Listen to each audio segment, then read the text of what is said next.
Previously on Becoming YouTube.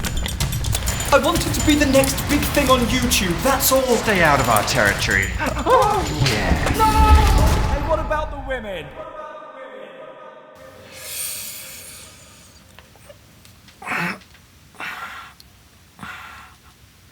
Last week's episode of Becoming YouTube was about girls on YouTube. Yep.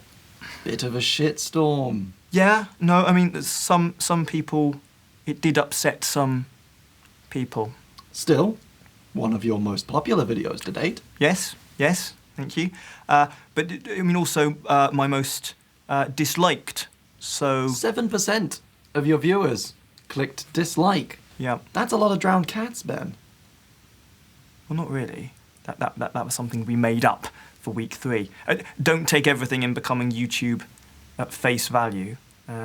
Some of it's scripted. It is but a fiction. Not this bit, obviously. No, not this bit. Wouldn't work if it was scripted. No, it wouldn't work.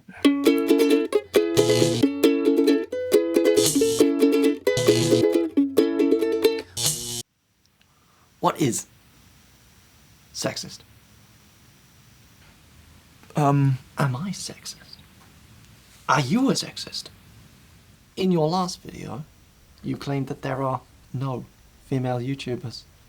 Well, I didn't. But for the purposes of this Right. video, could we say that that's what you did say, even though you Oh, right, didn't? no, yeah. No, absolutely. Could you just say the whole... Could you just say the whole thing? There are no female YouTubers. Jenna Marbles! Is a female YouTuber. But I think the point that I was making was that there is a clear imbalance. I mean, just 17%, okay, of the top 100 most subscribed YouTube channels worldwide are female. Okay, just 17%. And there's no glass ceiling on YouTube, and so I felt that disparity was worth exploring, even though obviously subs aren't everything. They're nothing, Ben. They're just numbers. They're not a clear indication of how good you are, or how successful or popular you might be, at all. No, they're not. You closed the episode by urging girls who are thinking of YouTubing but haven't done it yet to be good. Yeah. Why can't girls make bad stuff, Ben? They can. And do. Should you not, in fact, be urging women Yes. to make whatever they want? Yes. No, absolutely. Shall I address women directly? I wouldn't do that again.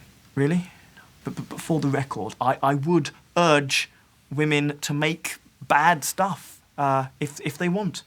Really terrible stuff, actually. Shit.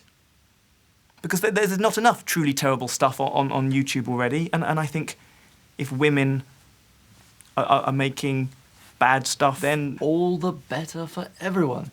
Exactly. That's equality. Hello, welcome back to my weekly Becoming YouTube series, except it's not weekly, is it? It's not even bi-weekly, it's tri-weekly. As in, I try to upload videos weekly, but it's been 2 months. A lot's happened since then. 12 weeks to the day after I uploaded the first episode of Becoming YouTube, I gained my 100,000th subscriber, so seriously, thank you so much. It only took 12 weeks, that's mental. Who'd have thought? Stay out of our territory. In other news, I was interviewed by Sky News last week about YouTube, because I have things to say, apparently. I've got opinions, of course I have, and we made it into the papers. The Observer there, classy. YouTube superstars, the generation taking on TV and winning. Here's the print edition. Massive spread. Exclusive photo shoot. Look at us stood there like we're auditioning to be Lord Sugar's next apprentice. On Britain's Got Talent. The Sun ran a similar piece. Maggie dead in bed. Oh no, that's page 1. And page 2 to 13. Even the tits have been relegated to page 17. Sexist. Here we are, pages 34 to 35. Rising stars of YouTube. Not my words. Becoming YouTube is the best program to hit the internet in a very long time. I don't know who that's supposed to be. What else? An Italian artist named Gabriella Massari asked if she could paint me, and I said, yeah, all right. Boom! That's an actual painting. Oil on canvas. Look! She sent it to me. Beats your fan art. Just kidding. Love your fan art. Talking of which, I have a mailbox now, so you can send me shit, not actual shit, and then I can do one of those YouTuber opens his mail videos with Marcus Butler, or Pleasant Ryan. That will be more cheery. So do send me stuff and I'll do one of those. Or if you don't want to mail me, here's my phone number. So use it wisely. Just kidding, that's not my actual phone number. It's Sam Pepper's. So this week's video is all about musicians and how they use YouTube. Here are some musicians talking about YouTube and how and that. Yeah. How can a musician use YouTube to their advantage, do you think? The way I do, my instinctive answer just then that pops to my head was to make people care about you as much as or more than the music. And then I hesitated to say it because that felt kind of calculated, and that's not something that I consciously tried to do. Like, I'm going to make people care about me, but it's just naturally worked that way. YouTube is a really good platform for musicians who want to have a career doing music but don't necessarily want or need to get into the mainstream music industry. I wouldn't be a musician if it wasn't for YouTube. Certainly if I hadn't had the initial response I had on YouTube, which, you know, compared to where I am now is minuscule, but it felt so important at the time. I think it's a really good alternative way to be a musician who can have that and call that their job. As a musician, it's just what it's given me is invaluable. YouTube has given me a tool to be able to grow and consolidate an audience, and it's, you know, it is working. You know, touch wood, it's working really well. I think that's part of the way it is now. I think less and less people are signing with labels and doing it the old-fashioned way. Like, I used to email so many record companies and naively saying, you know, here's my music, please like it. But I just stopped doing that because I don't think it's even a benefit to me anymore. I always dreamed that I would be this grassroots guy who would like tour and then get signed to a label and then become this huge artist. But it hasn't happened that way. It's happened a way that I sat at home and I made YouTube videos, and then people came to my gigs, and that created a bit of interest. I could make my album because people were on the internet. More people come to my shows, more people are downloading my music, illegally and legally, but you know, they're listening to it. Record labels are definitely dying out, and I think we're making a lot more money than they think we are. It's great that we're at a place where it is possible to do quite an amazing thing with very, very little. And back when B3TA was like, this is the big UK creators website sort of thing, the mantra was shit is good. So it didn't matter how it looked, as long as what was contained within it had sort of a spark of creative, funny, whatever. There's so much more creative control on YouTube. You can like put up, obviously within YouTube's restrictions, you can put up anything you want, and it can be all just completely your work. You've got no one saying that you can't do that. That's not quite right. That's not how we do it here, because there aren't any rules. In terms of a career, I consider myself a musician more than I consider myself a YouTuber, because music is what I want to do, and it's the thing that makes me happiest. It's what I'm most passionate about. But there are loads of videos where I don't mention music at all, and I think that's a really good thing. It took me a couple of months to kind of pluck up the courage to do a vlog and actually step away from the music slightly to become a YouTuber. The impact was immediate. It was incredibly beneficial to what I was doing. I think it was just the sole reason that people knew who I was. They felt like they knew me. I wasn't asking them to buy music or, you know, that random guy, you know, can you buy my CD? It was more sort of, oh, we know him, we have a relationship with him, we can interact with him. When I like a band, I like to know that they are nice people, as silly as that sounds. So the fact that people every second week are watching me talk to them and, you know, show them my life, that, you know, that kind of makes us friends. So it's buying your friend's music, it's not buying a stranger's music who could be an arrogant arseface. Usually when people record a song or an album, they do it and then they go out like hell trying to promote it and get everyone to hear it, and for me it's sort of the other way around, that I've built up an audience of people that are just interested in me and the things that I do because of the nature of the way I share things. And then I just said, oh, so I'm a musician and here's some music I did, and they're already interested because it's done by me.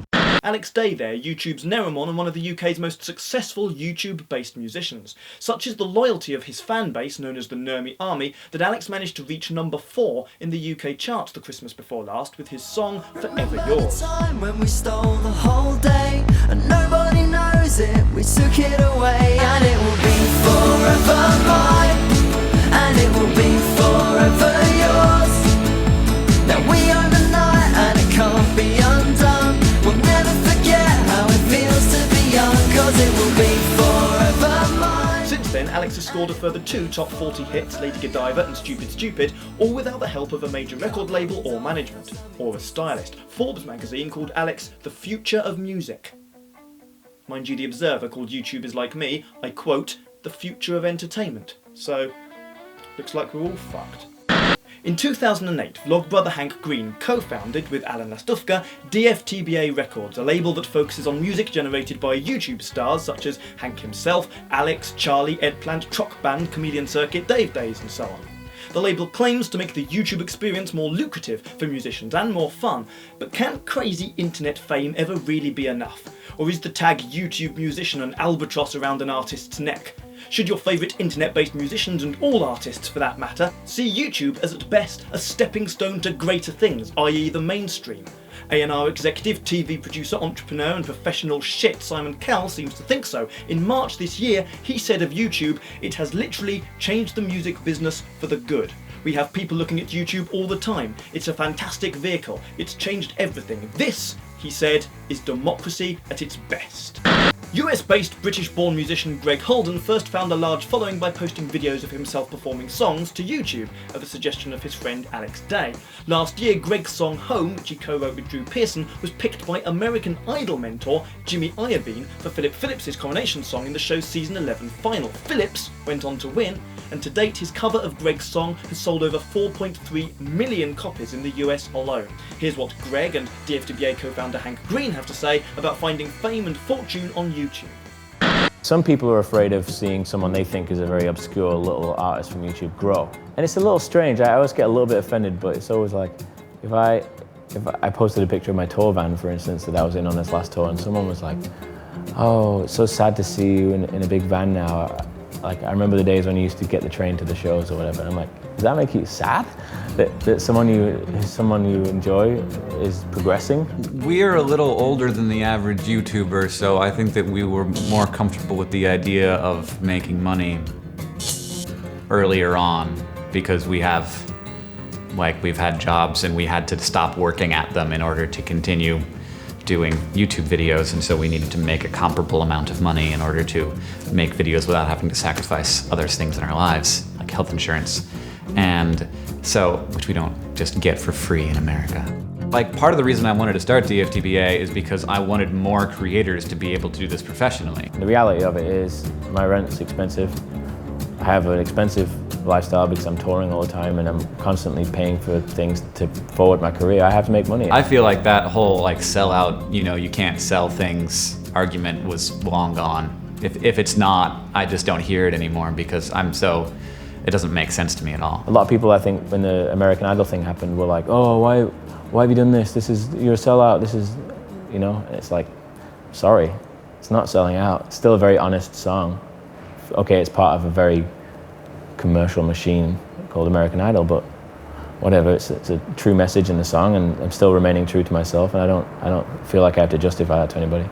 At the end of last week's video, you said that your dream, for as long as you could remember, had been to be a crazy internet famous YouTube musician. Yes, that is my dream. But according to my notes, in December 2011, you tweeted that your dream is, in fact, to share a bubble bath with Miles Dyer, who you called the Bob Geldof of YouTube. Yeah, no, that was my dream. Not anymore? No, it's sort of been there, done that.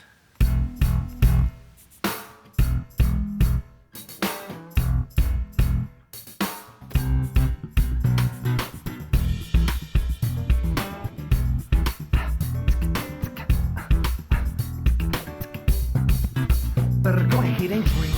Go and drink yourself stupid now, cause you know. Is that cutaway sexist? How's that sexist? I didn't see any women in that bath then.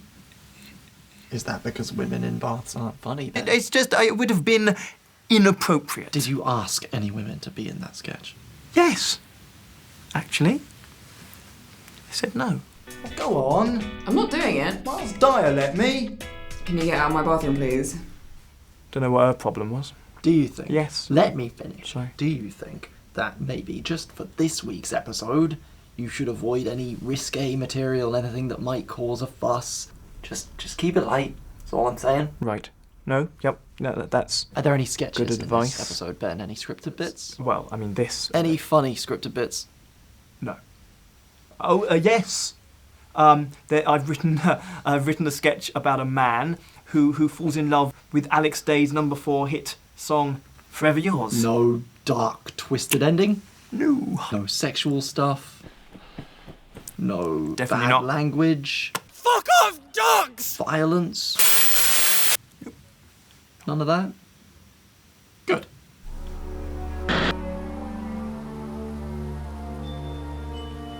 I was 12, going on 13, the first time I heard Alex Day sing. It happened in the summer of 1959, 3 decades before either of us was born. But only if you measure in terms of years, which I do. Why wouldn't you? Are you crazy? I'm not! Cut to Christmas Day 2011! This was a red letter day for the Nermi army. Un journée mémorable. We'd waited a long time for this. Number 4 on the official Christmas charts comes from an internet sensation. That's right, his name is Alex Day. And if you've been on YouTube recently, you'll know just how much fans he has. It was the happiest day of my life. Well done to Alex Day, forever yours. There you go, that's the power of the internet for you. Frequencies that makes you out of reach, and I am finally accepting that about you and me. It's plain to see we only ever want to stay inside. Okay, so he was beaten to the number 3 spot by Dominic the Donkey. But what are you gonna do? People are idiots. I am finally accepting that. That night, I set fire to a donkey sanctuary. Watch it burn! I did it for him, in the name of the Lord! And it can't be undone. That winter, I must have listened to Forever Yours like 10,000 times, probably more. That song, it spoke to me.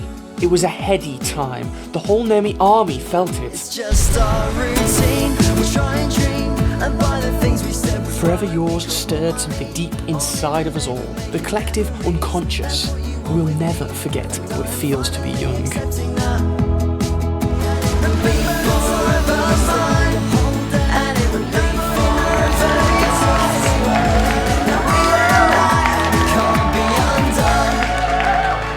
I even lost my virginity for that song. Well, sort of.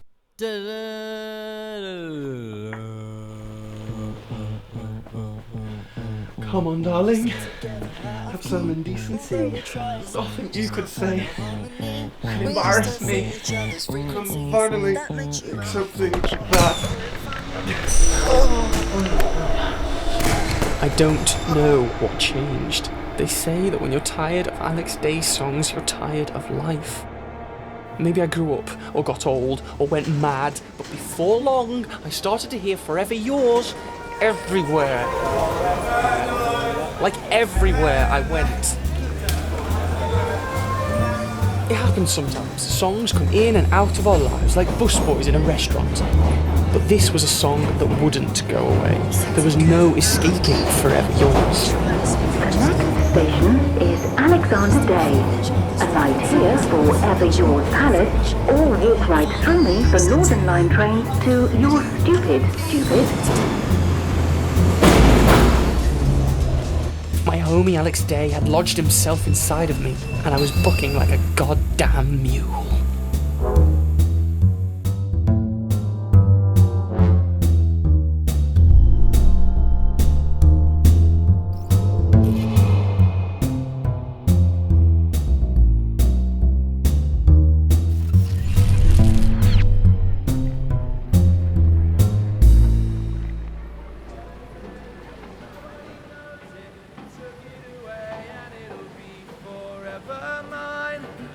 And it'll be forever yours. Now, Eggplant.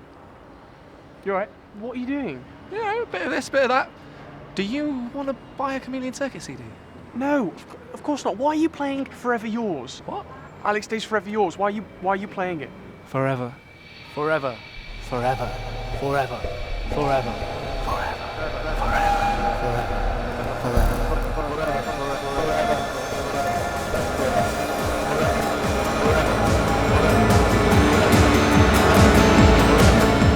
Forever Yours. For days, for weeks, for months on end, for years? How long would this wretched ditty screw with my poor, fragile mind? The drum beat. The drums are coming closer and closer and closer.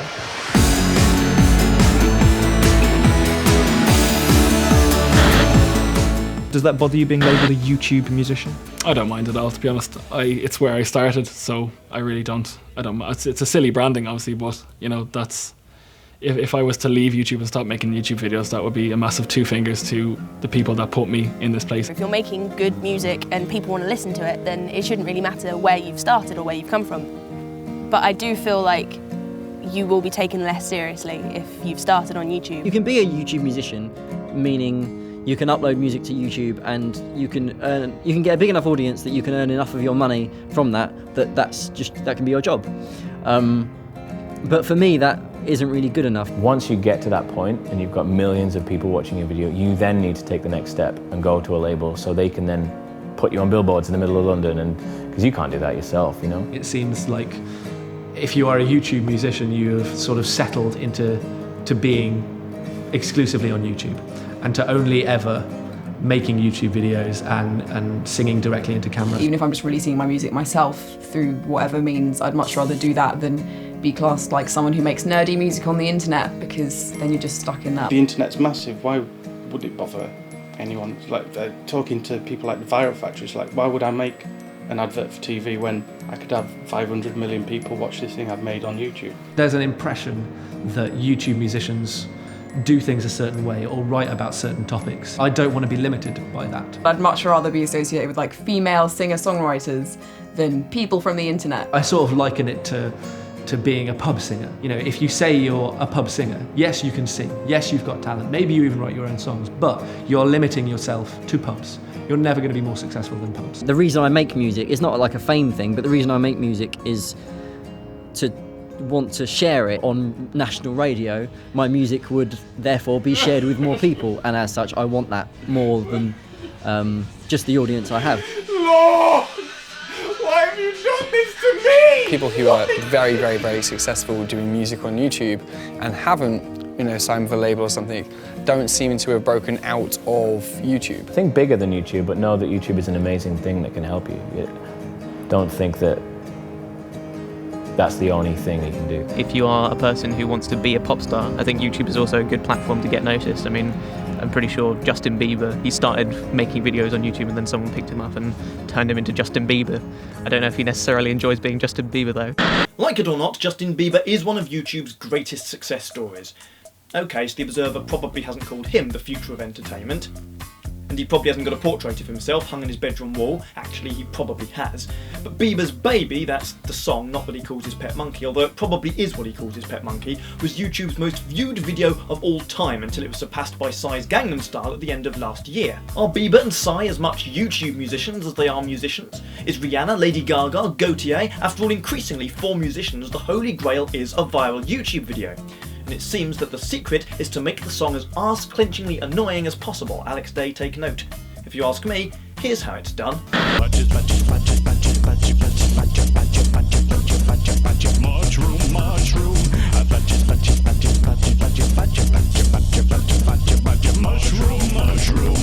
Weeble's Badgers video there, uploaded in June 2008. Here's what Mr. Weeble has to say for himself. I never know whether something's going to go crazy popular or not. Everything to me is like, yeah, we'll see. I mean, look at Badgers, there's nothing to it. It's like the very repetitive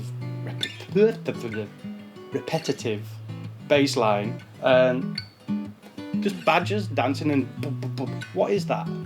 I sat back and like, what have I done here? This is stupid. And then 50 million people later, it's like, yeah, it's still a thing. Why? Why is this a thing? I don't know. How do you determine where the line is between something that's catchy and something that's annoying? I like annoying now. I think annoying is good.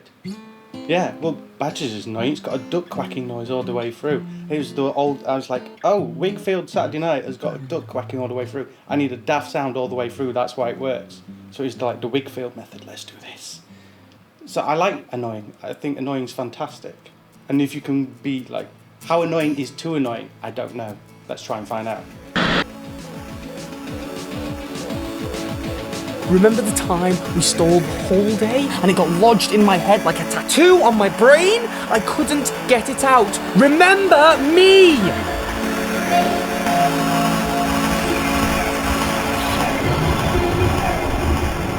Remember the time when we stole. Hello, my name's Alex Day and I'm Macabre on YouTube. It turns out that my camera is in the chair and I chat rubbish and I upload it to the internet. I don't really think that much about it, and enough of you like what I do that it bought me a house. So happy New Year! And here's to lots more videos from me.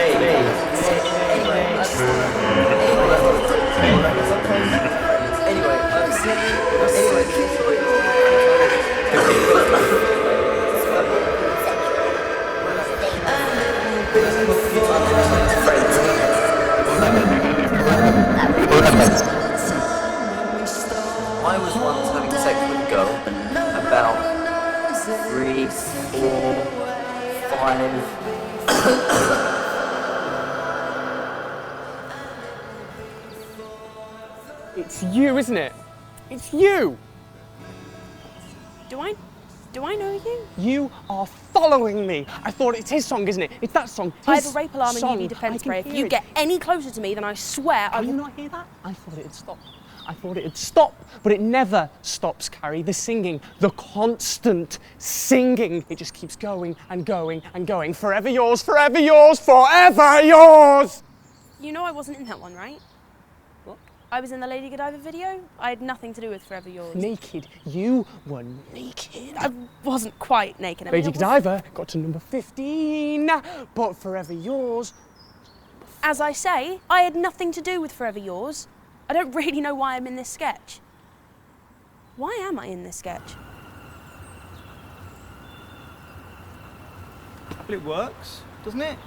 Sort of works. Well, it doesn't really. It seems like you more shoehorned her into this. No offence. None taken. We could make it about Lady Godiva because Lady Godiva, it would make sense. No, it wouldn't be as funny. This isn't funny. Stood here on the side of the road having a fucking script meeting. This wouldn't happen in the Sam Pepper video, you know that, don't you? Kerry, nothing happens in a Sam Pepper video. Oh, I could run. Why? Because at the end of that eggplant thing, I ran, and it makes sense. Continuity. It make it look like you planned it, isn't it? Well, we haven't storyboarded it. Yeah, all right, we don't need to storyboard it, Sam. It's a sketch about a man who's driven mad by an Alex Day song. It's not rocket science or brain surgery. Not that either. Right, go on, run! Now? Yes, now! 4! You follow him. Don't forget to film as you run. Got it. Good point. Thank you.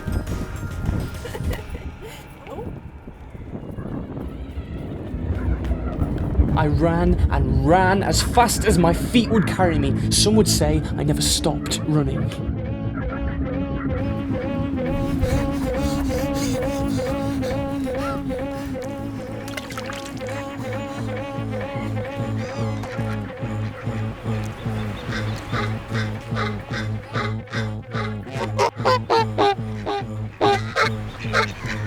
Fuck off, Johns!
That's it for this week's Becoming YouTube.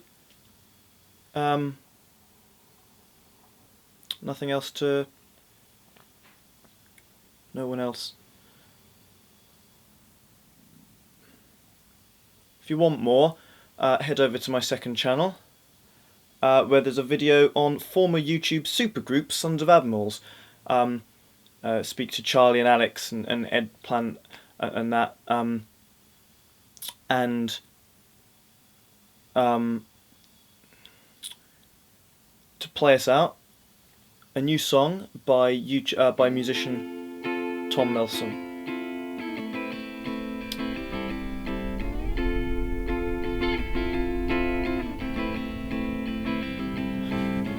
It's a mess, but I got integrity. Cable rat king swallowed up my misery. I apologize for all the mess, and I tell them I'm at work and they nod and comfort me. It's a mess, but I've got integrity. Keep rewiring just to stay ahead of me. I apologize when I break down and pull out my hair. I'm just working in there. I apologize when I break down and pull out my hair. I'm just working in there.